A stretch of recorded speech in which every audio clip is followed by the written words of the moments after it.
Right, quick one just to follow on from the sculpting, the last sculpting tutorial. I thought I'd just do a really quick vid just to go through just specifically to go through some of the brushes that are really handy when relief sculpting. If you're like me, if you come from a traditional background, or maybe you do other stuff, but there's so many brushes in ZBrush. I probably use 3 or 4, same as I did when I was hand sculpting. I probably have 3 or 4 tools that I would use, and that would kind of define how I approach stuff. And ZBrush is no different, really. So I thought I'd just do a really quick recap of the tools that I use and what they do. You will find other stuff that you want to use. You will experiment and find your own ways around it, and you'll probably think, "Oh, how on earth does he do it that way?" I was a traditional sculptor who translated my processes into ZBrush, so I do things the way I do them. But if you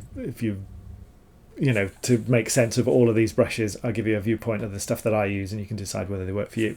So what I talked about, clay is a really nice kind of easy brush, makes some really nice strokes, works really nicely with an alpha to give you all kinds of textures and what have you. Just to recap, click and draw, hold down Alt, reverses the stroke, so cuts away rather than adds. Clay build-up I tend to use with quite small alphas, because I use it to do all my kind of fine work with a bit of lazy radius to smooth my strokes out. So I tend to do anything kind of fine with clay build-up, with maybe quite a high focal shift,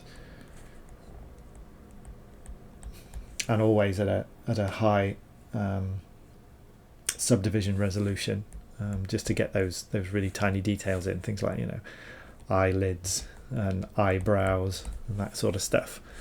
What else do you do? Clay tubes and clay tubes constant. They're handy. They're kind of like the clay brush. They don't really, I don't think, for relief work, I don't think they give you anything sort of particularly groundbreaking over clay, but it's quite a nice, because it sort of bottoms out. It can be quite a nice alternative. Sometimes it just has a slightly different feel to it. Cloth pinch is one that I've started to use, which gives you, and it's sort of basic, it gives you this quite dramatic crease, like a valley with a sort of bulge over the top. So it's like you've put a tool through your clay, and it's kind of excuse me, it's cut a big gash through it, but it's kind of pushed the material up to the sides at the same time. But what it also does is, if I alt it's push the intensity down. It is quite a harsh brush, and it does need a low lazy step, because otherwise it breaks down into dots. It can be really annoying. In alt mode, in an additive mode, what it gives you is like quite a nice ridge, which is really handy for getting the edges of things. So you can kind of set a nice tidy edge, run a crease around it, and then back into our lovely planar brush to fill in the gaps. Oh, look at that slash. So if I was to do something like this, so I got a shape here, and I want to tidy up the edge of that shape, so I can come in with cloth pinch. I can go around it. I'm doing this by hand, so it's a bit wobbly. I can do around that to kind of tidy up that edge that I've made, and then maybe come in with cloth pinch as an alt to give it a rim, and then pop into planar and tidy up around what I've just drawn, and I get quite a nice shape there. So it's quite a handy handy brush cloth pinch. It's very similar to Dam Standard in a lot of ways, but with Dam Standard, for some reason I find it leaves a weird a sort of aesthetic on your model. I can't really describe it. It seems to do something quite odd to the model, overuse of Dam Standard, and I find that cloth pinch, especially with quite a low intensity, doesn't seem to do that. It seems, although it's a more aggressive brush, it seems to look a bit more natural than Dam Standard, but it does take a bit of playing with to get a nice get it to work nicely, get it to play nicely. What else do we use? Dam Standard we've already covered.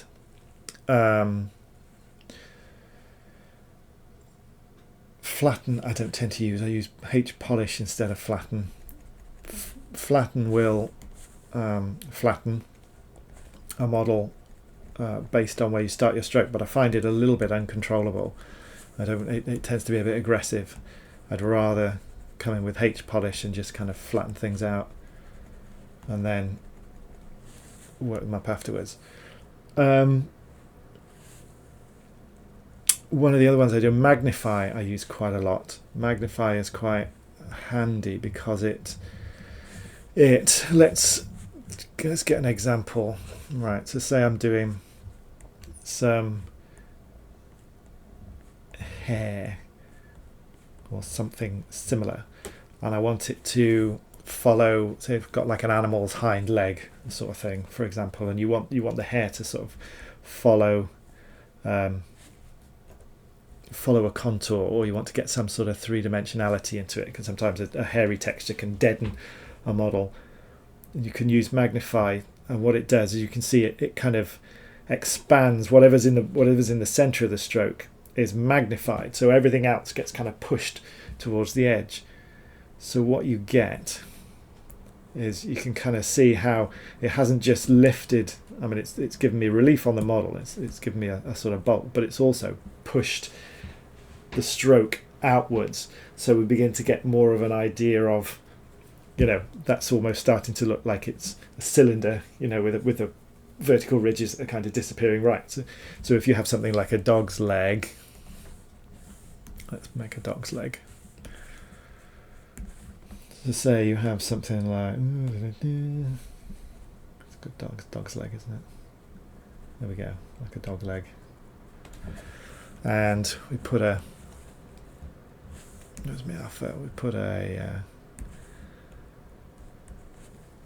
put some hair on it. We're doing that kind of stuff. Nice hairy dog's leg. But it's a bit flat. We haven't got any kind of form into it. You can use Magnify to begin to, I mean, this is not a dog leg musculature at all, but hopefully you can see what I'm talking about, that it as you begin to use it, not only does it lift the relief, it's also creating more of a sense of three-dimensionality, because it's pushing the edges of the stroke out. So it is magnifying what's in front of you and bringing it forward. So sometimes if you've got quite a complex model, what I will do is rather than trying, sometimes what I'll do is instead of trying to make a shape and then put detail over the top of it, trying to get all the detail to follow, I'll just draw the detail out, put loads of detail in, and then I'll use Magnify to begin to actually put the shape on underneath, begin to build the relief up under the detail, which can, in the right circumstances, can be quite useful. Inflate does a similar kind of thing. I can't remember what the difference is. Inflate expands the geometry by pushing the vertices along their normals. Magnify displaces the surface at the same time that vertices are pushed outwards along the surface. Yeah, so it's kind of, where's Inflate gone? Inflate. So inflate doesn't do the same sort of thing. If I inflate it, it's inflating everything. If you can see that, it's actually inflating the creases between the strokes, which could be useful if you're trying to smooth them out towards the edge. And to maybe fill in some of those gaps. But magnify will kind of push them out and give you this sense of a bit of a sense of depth. What else do we use? Pinch is quite a handy one. Pinch can be quite useful for tidying up. That's a bit high. It doesn't like. Pinch it's quite subtle when it's low, but it's actually drawing. Where I've put a crease in there, it's drawing the edges of the modelling together. So it's quite handy for if you've put loads of lines in and maybe you've got a line that's feeling a bit clumsy. You can use pinch to kind of suck it in a little bit and just sort of it just tidies everything up a little bit, pinches it even. So click and drag it, you can see it's actually raising there, so it's pulling the material in and up. Hold down Alt and it's pushing the material, well it's kind of pushing it out, but it's kind of tweaking it in as well. Look, so it's tightening everything up. So that is quite a handy tool. It's like a kind of much less aggressive version of cloth pinch. Cloth pinch is quite good for actually sculpting with. Pinch I tend to use just to sort of tidy up if I've got a stroke that's looking a bit wayward. Snake hook. Snake hook. I'll tell you what, it was a rake. Rake is really useful, especially at low subdivision levels. It's really handy for bulking things out. Well, it works very much like a clay rake would work, so you can kind of alt it and cut bits out of the model and then smooth them over. So it's kind of handy in that respect. Whoops, that's not what I wanted. It's quite a nice, and it can help give. One of the things that you do get with ZBrush is sometimes everything can start to look a bit kind of CGI. It looks a bit soft and a bit kind of overly smooth. And what I find is, maybe at a second subdivision level, working with rake, you start to get some of these nice kind of sculptural qualities in there. The same if you use something like this alpha, which is kind of like a half square, so it's got this sort of fall off, and it's really nice for getting texture in there, so you can kind of fill in the spaces, and then use something like H polish to push it back down a bit, so you're not overwhelmed with texture, but you start to get these really nice kind of edges and creases that give a model a bit of life,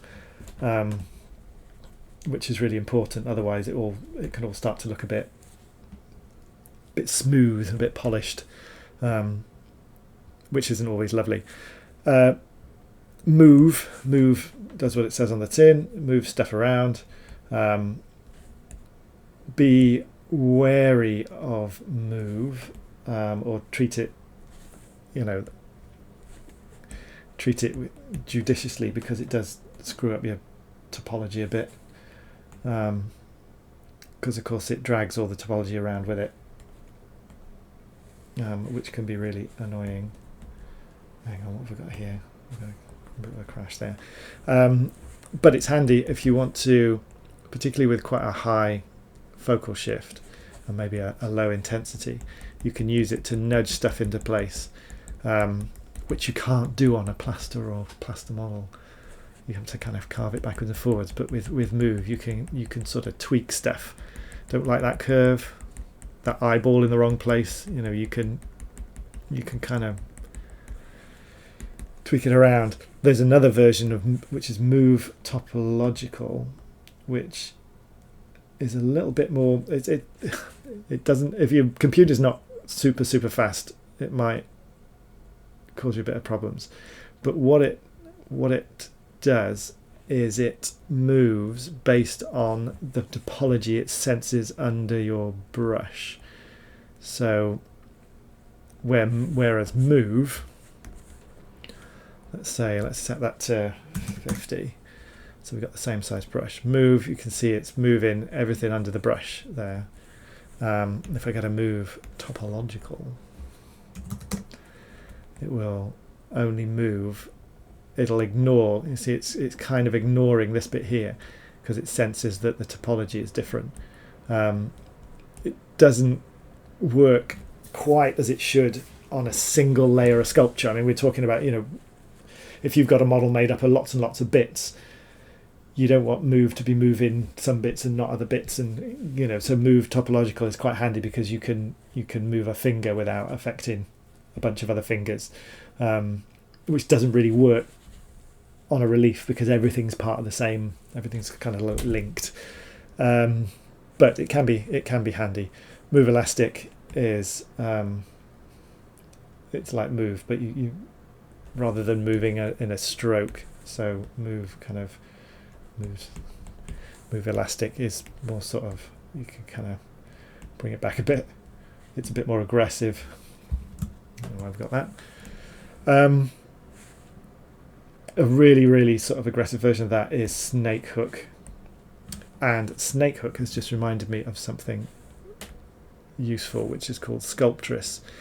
So I tend to work with 3 subdivisions because I'm used to, you know, I came from working with plaster, so I'd have white plaster mix, yellow plaster, and I'd work my detail up through the levels, which is kind of what ZBrush does the same sort of thing. And I tend to stick at that, but the snake hook tool flags up something called sculptress, which is a button you can press here, and when you work in sculptress, what it does is it adds topology as you sculpt. So you could have quite a loose topology in a flat area with not many polygons, and as you draw, it adds them as it needs them, which should in theory save space. I find it can get a bit janky because you end up with patches of no topology, which can cause problems when you're trying to mask something off. So if I've got tons and tons of detailed topology here and tons of detailed topology here and then nothing here, just like quite big squares, if I try to mask this off, it won't mask. I can't mask round the shapes I've made, because it's masking polygon by polygon. So I tend not to use it for that reason. But I don't know why we've got this duplicate here. It's really annoying. Let's have a new.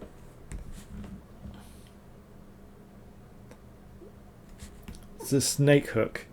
What snake hook does is it pulls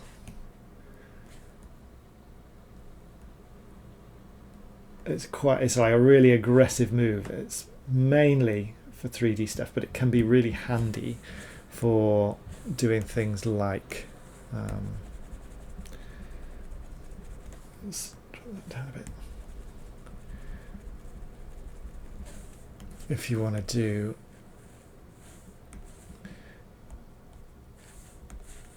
sculptress, if you want to kind of do really sharp edges on something, you know, like put spines or hairs, rather than trying to sculpt them individually, you can use snake hook just to pull the topology out a bit.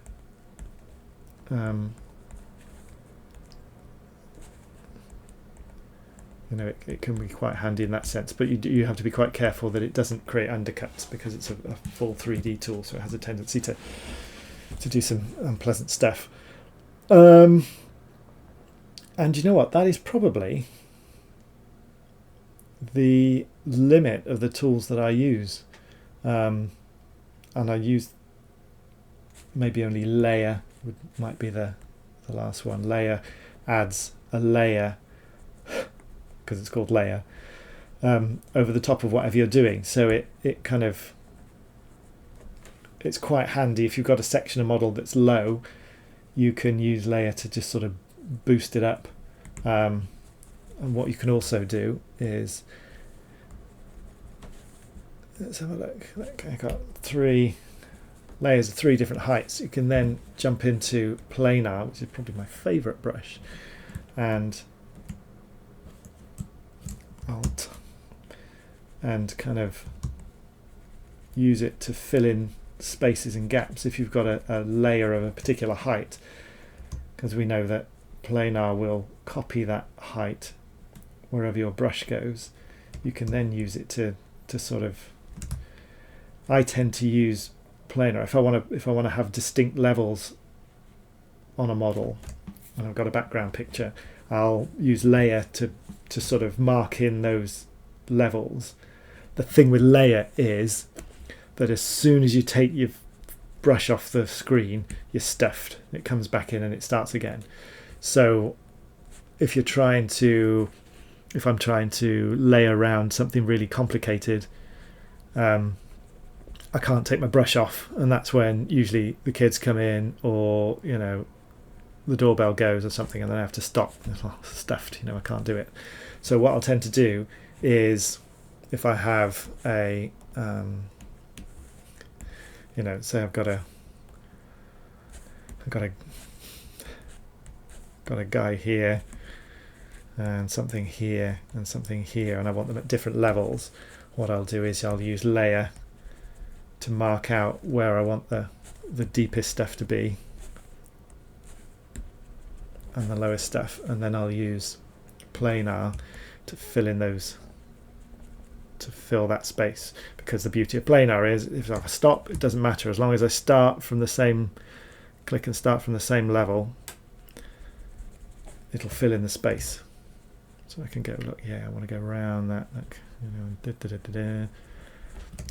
bit's going to do that, and I've got more control over it. So layer is quite useful for marking out the overall heights of where your model is going to be, and then you can go in with planar to fill in the detailed bits, so so your model doesn't have any gaps in it, and you're not having to sculpt the heights in individually with something like rake, where it's gone. Where's rake gone?